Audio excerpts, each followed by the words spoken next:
बिहार के लघु जल संसाधन मंत्री जयंत कुमार ने कहा कि प्रधानमंत्री 9 साल में खाली झोला लेकर बिहार आ रहे हैं। प्रधानमंत्री अगर बिहार आ रहे हैं तो बिहार को विशेष राज्य का दर्जा दे। उन्होंने कहा कि नरेंद्र मोदी को आखिर साल में बिहार को विशेष राज्य का पैकेज देना चाहिए, बिहार के विकास के लिए कुछ काम करना चाहिए, या आखिर साल है और जाने से पहले बिहार को विशेष पैकेज देकर जाए।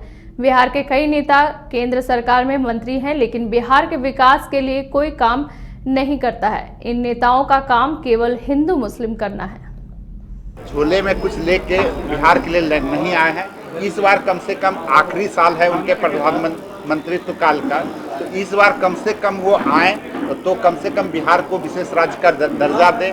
ये बिहार की जनता चाहती है, बिहार की जनता का आकांक्षा है कि जो है बिहार को विशेष राज्य का दर्जा मिले। कम से कम आखिरी साल में प्रधानमंत्री कम से कम ये काम करके जाना चाहिए प्रधानमंत्री को। और 9 साल में तो प्रधानमंत्री ने ऐसा एनडीए की सरकार ने कुछ किया नहीं। जहां तक बिहार के में जितने भी मंत्री थे उन्होंने भी जो घोषणा किया था उस घोषणा पर भी कभी अमल करने का काम नहीं किया। बिहार में ग्रामीण विकास मंत्री हैं गिरिराज सिंह जी, केंद्रीय ग्रामीण विकास मंत्री हैं। उन्होंने घोषणा किया था कि प्रत्येक एमपी को जो है 75 किलोमीटर सड़क अलग से देंगे, तो उस पर आज तक वो कभी बात नहीं करते हैं। और जो भी भाजपा के नेता आते हैं उनका एक ही काम है हिंदू मुस्लिम करना, सांप्रदायिक ताकतों को बढ़ाना या हिंदू मुस्लिम करना, जातिवाद की बात करना। बिहार के विकास से इन लोगों को कोई लेना देना नहीं है। बिहार के विकास से 1% भी लेना देना अगर रहता तो जो 13 करोड़ 14 करोड़ की जनता है सब लोगों का मांग था। जब हम लोग भी एनडीए में थे, वो लोग भी एनडीए में थे, सभी लोगों ने दस्तखत किया है कि बिहार को विशेष राज्य का दर्जा दिया जाएगा। लेकिन बिहार के विशेष राज्य के दर्जे पे कोई बात करने के लिए कोई तैयार नहीं है। इस बार प्रधानमंत्री को ध्यान दें। झोले बिहार के मंत्री ग्रामीण विकास श्रवण कुमार ने कहा कि प्रधानमंत्री नरेंद्र मोदी ही नहीं, भाजपा विदेशों से भी प्रचार करने के लिए भी नेताओं को बुला ले, लेकिन उससे कोई फर्क नहीं पड़ने वाला। मुख्यमंत्री नीतीश कुमार की मुहिम विपक्षी एकता को एकजुट करना रंग लाएगी और इसका परिणाम 2024 में साफ दिखेगा। भाजपा और मोदी सरकार ने जनता से जो वादे किए उनका क्या होगा, इसका जवाब दे भाजपा। कहां गए अच्छे दिन। इसको चीता मैंने तो कहा कि मोदी जी क्या विदेशों से भी किसी को अगर बुलाना चाहते हैं तो बुलाए, हम लोग तो तैयार ही बैठे हैं। 12 तारीख के भाजपा विरोधी प्रदर्शन करेगी। और भाई भाजपा के पास दम है प्रदर्शन करने का, भाजपा का दम है आपके सामने टेलीविज़न पर बोलने का, भाजपा को दम है अखबार और प्रिंट मीडिया में छपने का, छपास में वो हैं। बाकी उनको आंदोलन करने की क्षमता न बिहार में है और न देश में है। इसको चीता।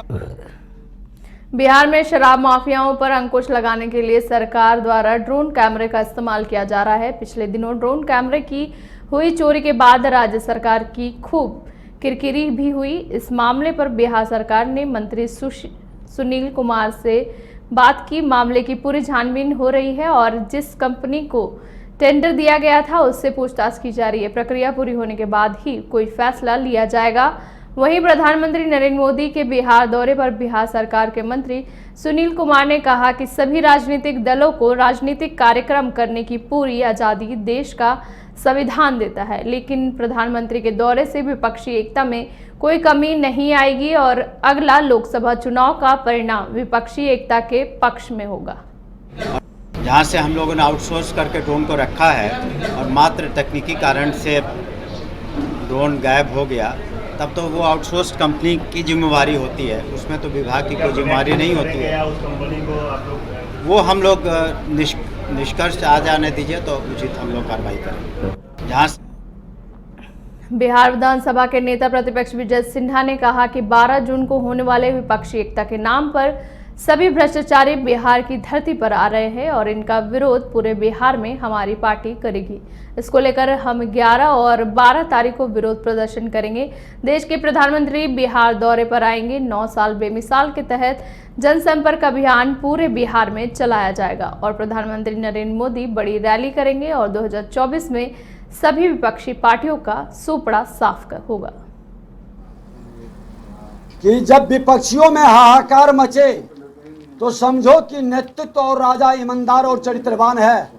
आज वह सत्य की ओर दिखाई पड़ रहा है कि विश्व में जहां वहां के विश्व का नेतृत्व इनके चरण को छू रहा है, वहां घर के अंदर भ्रष्टाचारी गलबहियां कर करके भाग रहे हैं, एकजुट हो रहे हैं। इनकी एकजुटता देश को एकजुट कर देगा और नरेंद्र मोदी को अपार बहुमत से फिर से विश्व का नेतृत्व करने का अधिकार सौंपेगा। कोई फर्क नहीं पड़ेगा। मैं बता रहा हूं कौन लोग जुट रहे हैं। बिहार का भ्रष्टाचारी जुट रहा है, दिल्ली का भ्रष्टाचारी जुट रहा है, बंगाल का भ्रष्टाचारी जुट रहा है। जो भी परिवारवाद का पोषक हो, यूपी से लेके महाराष्ट्र तक अकुत संपत्ति कमाया है, डरा हुआ है, सहमा हुआ है, जेल जाने से भयभीत है, और वो एकजुट होकर के गलती से गलत जगह चुन लिया। एक और सवाल है। गलती से गलत जगह चुन लिया। ये बिहार की धरती है, लोकतंत्र। जो अंधे हैं, जिनको दिखाई नहीं पड़ता है, बिहार के अंदर 2 लेन से 4 लेन से 6 लेन से 8 लेन, ओवर ब्रिज से लेके टेक्निकल संस्थान, IIT से IIM से मेडिकल कॉलेज, एयरपोर्ट, जितनी विकास की काम है बिहार भारत सरकार की पैसे से है। हर घर नल का जल के लिए पैसा भी भारत सरकार का ही। उल्टा पलटी कर करके लूट का अड्डा बना दिए। नली गली से लेके कौशल विकास तक में लूट का अड्डा बना दिए। जल जीवन हरियाली मिशन के नाम पर लूट का अड्डा बना दिए। लेकिन बिहार सरकार को अपनी ताकत से एक विद्यालय सुधारना था, टीचर लाना था, विद्यालय के अंदर कमरे बनाना था, बेंच डेस्क बनाना था, वो भी नहीं कर सका। तुलना कर लो भारत सरकार